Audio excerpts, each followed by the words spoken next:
Flaqa tal-bord tal-MEPA l-membri spiċċaw il-koll is-summati meta semgħu raġel jagħmel sensiela ta' allegazzjonijiet serji ta' korruzzjoni u klientelizmu.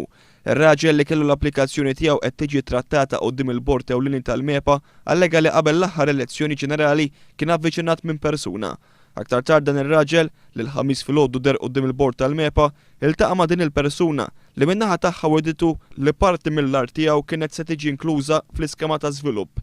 Madankollu huwa ma aċċettax il-proposta għaliex kien jemmen li l-art tiegħu kellha tkun kollha kemm inkluża u mhux parti minnha biss. Dawn l-allegazzjonijiet saru fil-preżenza taċ-ċermen tal-MEPA Austin Walker.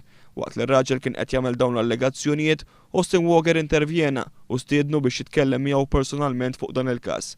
Iżda dan ir-raġel qal li ma kienx dispost jikxef il-persuni involuti la darba f'pajjiżna għadha ma daħlitx fis-seħħ il-liġi tal-Whistleblower Act. Il-Whistleblower Act hija liġi dwar il-protezzjoni ta' min jiżvela informazzjoni li tkun protetta u hija ntiża li tgħin il-ġlieda kontra prattiċi mhux xierqa u imġiba legali jew irregolari, inkluż korruzzjoni.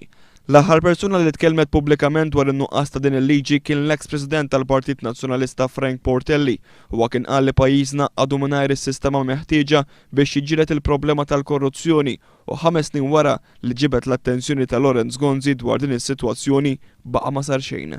Għadu mhux magħruf kif l-Awtorità Maltija għall-Ambjent u l-Ippjanar il-MEPA se tkun qed tipproċedi quddiem dawn l-allegazzjonijiet serji ta' korruzzjoni li saru quddiem il-bord tagħha.